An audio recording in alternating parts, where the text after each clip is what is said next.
chrome covered LED wire to the brake line all the way up and brought it across and back and tied it here. We now need to connect the two wire leads to an extension wire that we've run underneath the tank and up front here, and we've done so in such a way that it won't drop down. It's got to go up over everything and behind everything that's already there. And what you really need to do is just look at your tank and find that route where the wire can go over something that's going to hold it up and keep it up so it won't drop down on your engine. That's what we've done here. Now, the first thing I want to do before, let me zoom in, you can see this a little bit better. The first thing I want to do is put a heat shrink tube, little piece, over this end of my chrome braid. Pull that braid out all the way, make it nice and small as possible, and then slide this tubing over it, I hope. There we go. And just so it won't fray, my heat gun, and shrink that down.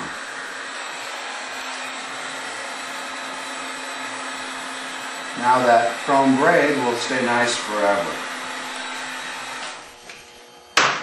Okay, now I've got my wires here. I'm going to strip them. About a ½ an inch or so. A little bit more, maybe 3/4 of an inch.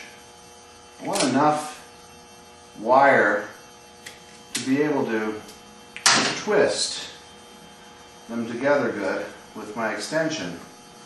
This time I'm not going to use a butt connector. Rather, I'm going to twist them together and use a smaller 1/8 inch heat shrink over each wire. And then I'm going to cover those with 1/4 inch heat shrinks. And it's just a little bit thinner and a little bit neater than using a butt connector. I hope you can see what I'm doing here. I don't have really a great angle for the camera. But actually, before I do this, before I twist these together, I want to take my 1/8 inch heat shrinks and actually put them over one side each of the wires so that I can slide them up once I've twisted. So I'm taking my black to black, twisting like so. I like to fold my wire in half so that twist will never come out. Fold it back and slide the heat shrink over it. I'll do the same thing here. My two red wires, I'm going to twist together. Make sure you twist both of them. They got to go into each other to get a good strong twist.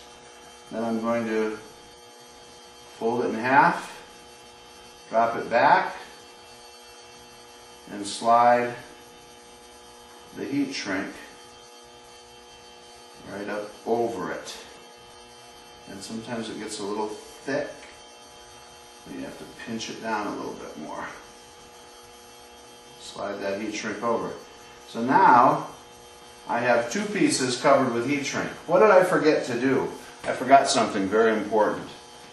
I forgot to put my bigger 1/4 inch heat shrink in position.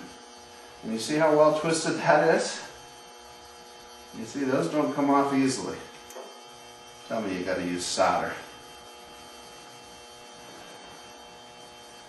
And this, so what I'm going to do is disconnect those twists. If I had soldered it, it would be a mess right now. And I'm going to take two, because I'm going to use these for cosmetic purposes, to cover over any wire that's still showing, red wire that's still showing, after I'm done with this. So I'm sliding these up, ready to come over in just a few minutes. Now I'm going to go back to my red and my black wire, make sure I connect them to the right wires here, retwist my black, fold it back, heat shrink, retwist my reds. Or with some of our lights, if the wire isn't red, it may be the color of the lights. On the EasyFlex strips, they're actually the color of the lights. So you have a blue wire if you have blue lights, and that's positive. Fold this in half.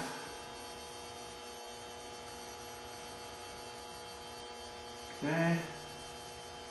Get that heat shrink over there. There. Now we've got all of our bare wires covered with heat shrink. Take our heat gun. Get up in here. Now this one I don't want to shrink yet. That one snuck down on me. I don't want to shrink him yet because I want to slide him over these when I'm done. So I got to keep him out of the way of the heat, or it's just going to shrink up. Take those two, get them good and hot. I like to pinch the ends. Make sure they've got a good tight seal. That's just not going to come apart, folks. Then I'm going to pinch them together, and I'm going to slide the larger 1/4 inch heat shrink over the top and down over this red wire here. And I'll shrink that one first.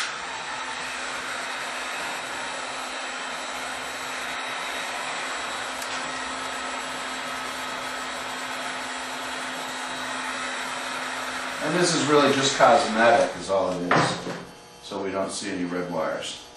And probably not real necessary because this wire is going to get pulled back underneath the tank anyway, but some of you may have it out where it's going to be seen, and I want to show you the right way to do it.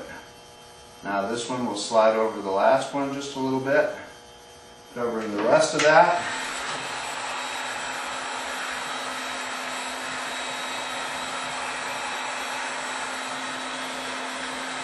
Now I have a nice, clean, insulated connection.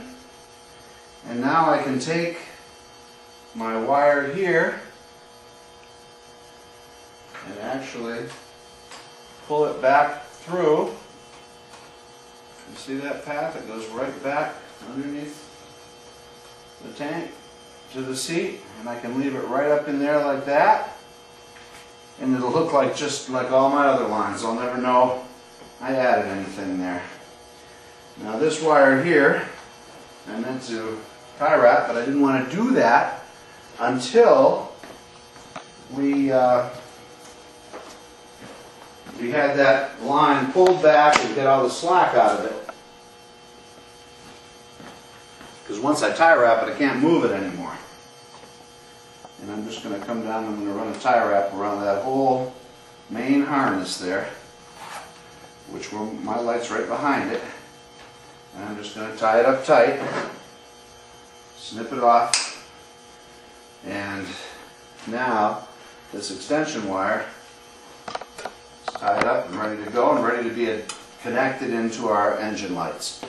You want to bring the camera back over here. I'm going to just clean up here. I'm going to snip off the ends of these tie wraps, kind of tuck them to the back where they're not going to be seen. Snip them off on a little bit of an angle. I'm going to snip real close because some of these small tie wraps might come back out. There we go. Everything's snipped. I can turn them. Position them where I like them. I like to have them in towards the wheel. And there it is. Zoom out a little bit here. And there's our brake line and our LED wire.